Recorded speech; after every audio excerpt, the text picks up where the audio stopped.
Hey, let me share my screen once again. All right, let's talk about smoking. Once again, full of statistics. Once again, those statistics are supposed to help kind of form a picture for you. Not a lot of positive things to say about smoking, so don't mean to be so negative, but part of this is to convince you to see that smoking is not good for you. So we want to live a healthy lifestyle. Smoking is not one of those things.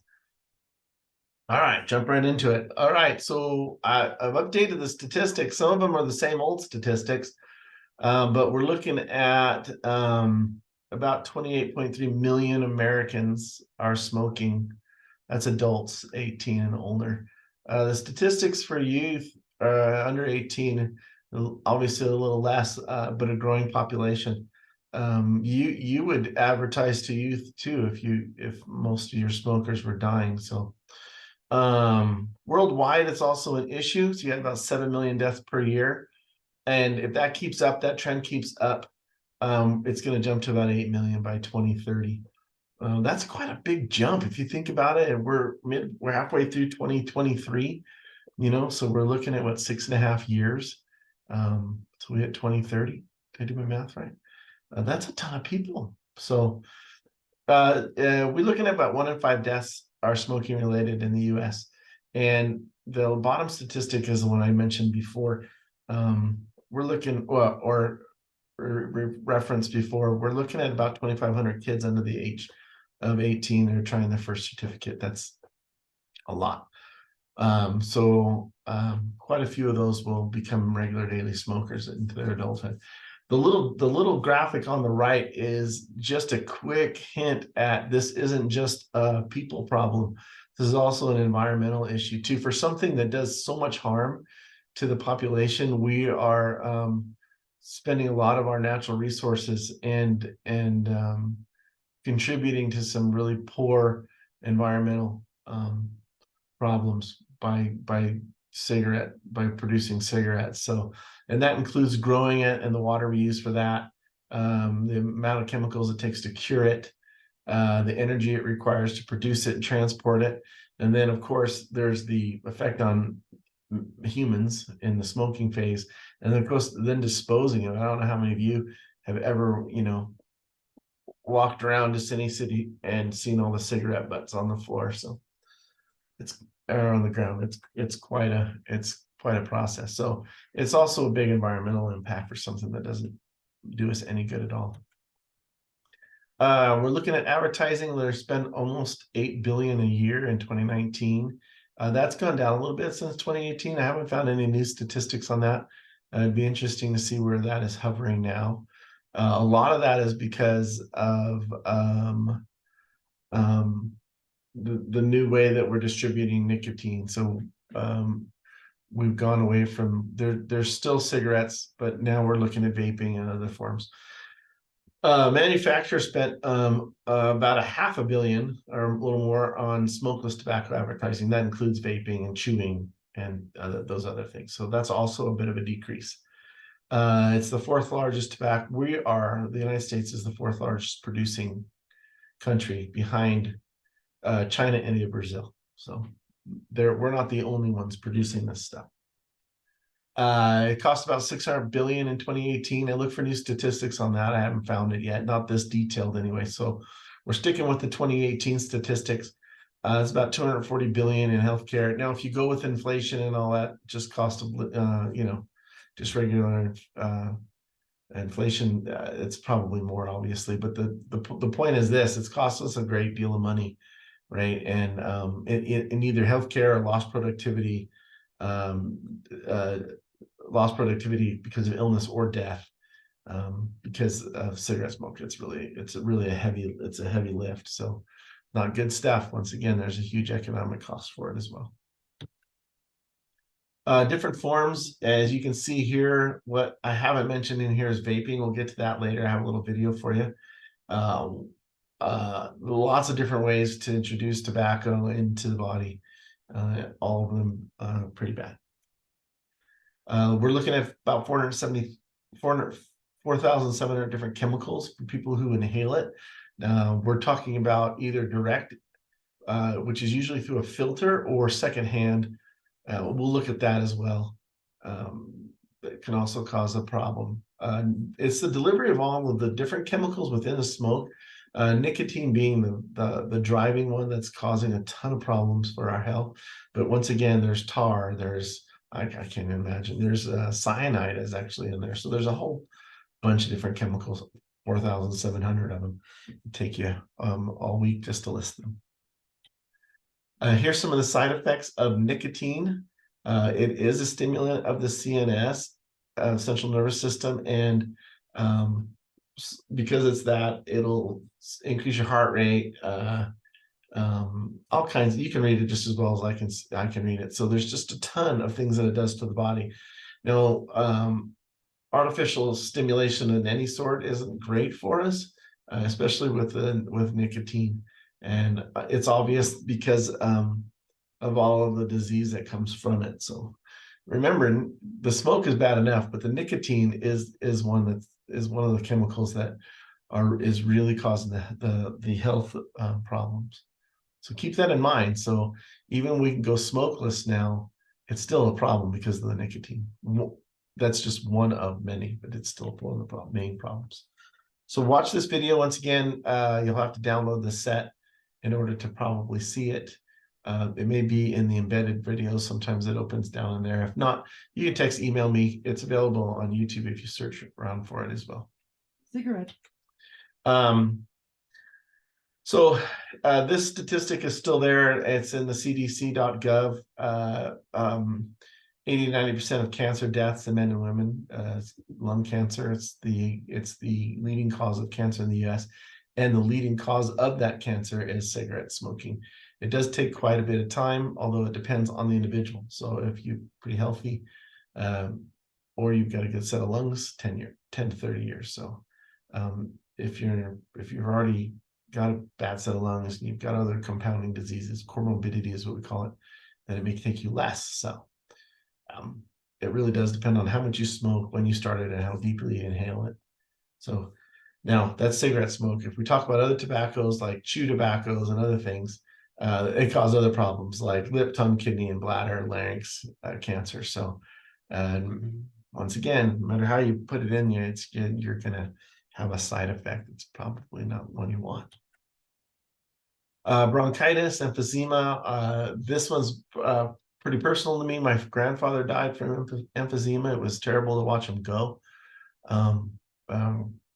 It'd be as if you were breathing through a straw for probably the last 3 years of his life. In the last couple of months, it was like one of the stirring straws that you'd stir your coffee with, one of the really skinny ones. That's how bad his lungs got. And so he was on oxygen constantly, and he still couldn't take a deep breath.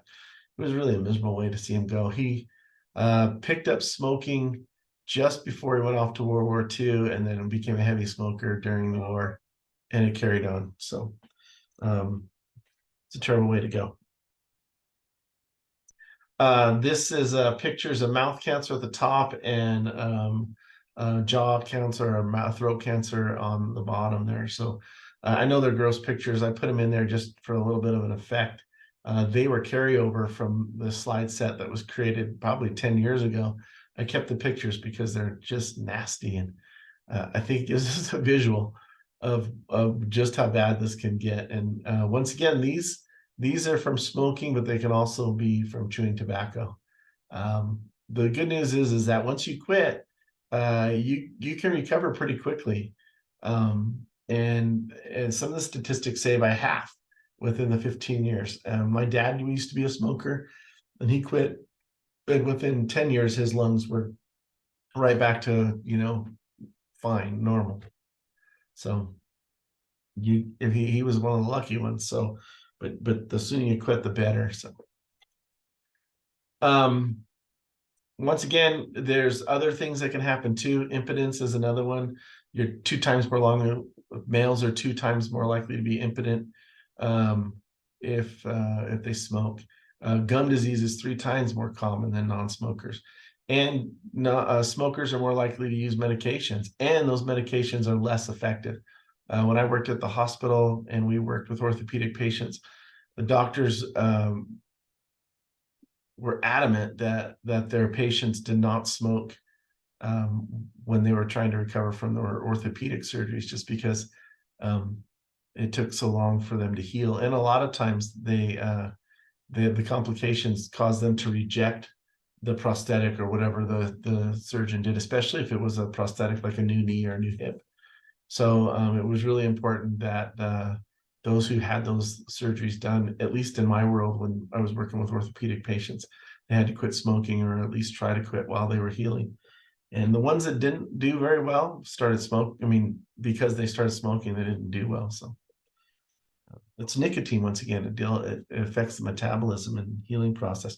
Not to mention that the cigarette smoke binds to the hemoglobin in your red blood cells and competes with oxygen. And oxygen really is super important, not only because it sustains life, but it also helps us heal and helps us grow.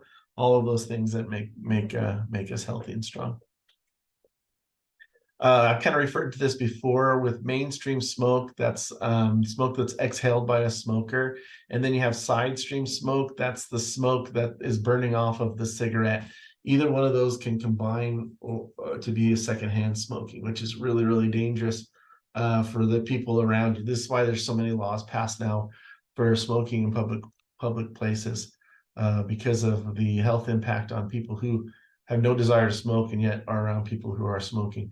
I once heard it said that a smoking area in a bar is like having trying to put a non-chlorinated area in a pool, right?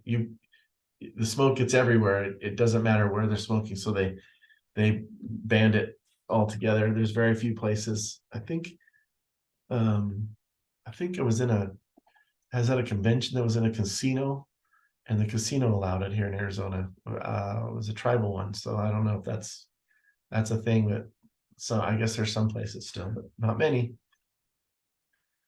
There are some statistics on that.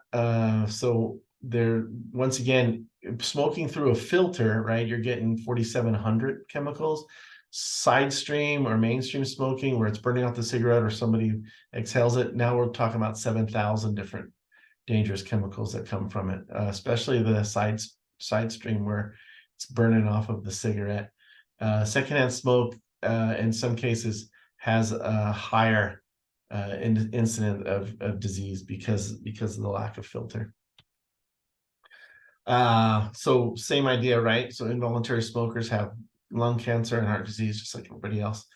And in some cases, because they're exposed to it as children, they develop respiratory issues like asthma and things like that. They have more days that are off school, 33% more days that kids are out of school because of that kind of thing. So pretty bad stuff. So once again, laws have been passed that we can't smoke in public places. And two, for parents who do still smoke, smoking at home is a really bad idea around your kids. Lots of anti-smoking campaign. There was a lawsuit in '98, and some of you may remember it.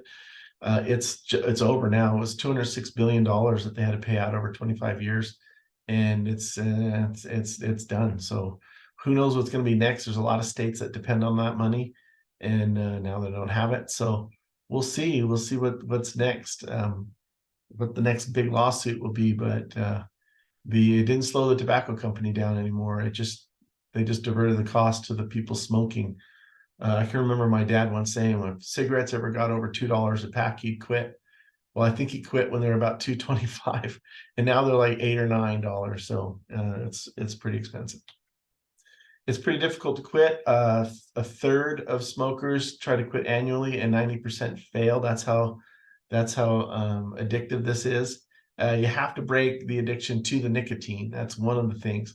In the assignment that I have you watch is a really good way to break any habit, and especially cigarette smoking. So hopefully you watch that TED Talk and get that assignment done, because it'll tie right into what we're talking about here.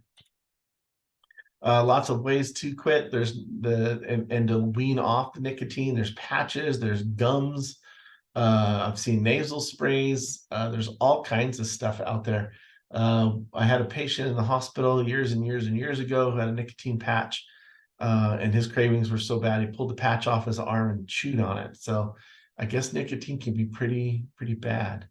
So the idea is to wean yourself off of this, and good luck. Remember, a third try and 90% fail. Self-control, operant strategies, cold turkey. There's tons of ways to quit. I really do want you to do that assignment that's in this module and watch that TED Talk. And it really talks about how you have to have a mindset change in order to form a newer habit. And the idea is, you say, I'm going to quit smoking. Well, as soon as you said smoking, it gets your mind thinking about smoking. So instead of saying I'm going to quit smoking, you're going to say I'm going to do this, and that thing takes place of the smoking. So anyway, watch the TED Talk and hopefully understand what she's trying to get across in that talk. Okay, so tons of benefits. Once again, your body starts to repair right away. After a month, you start to clear up all the airways, and after 10 years, right back to a normal lifespan. So you can quit. There can be some recovery. Now, you can take it too far and not get the repair that you were hoping. So it's better to quit sooner than later, because you just never know when too much is too much. All right, you guys, there you go. There's smoking. I know I whipped through it. So watch it again. Check out the statistics. Text or email me if you have any questions. And make sure you get those assignments done. They tie into the things that we talk about in these lectures. So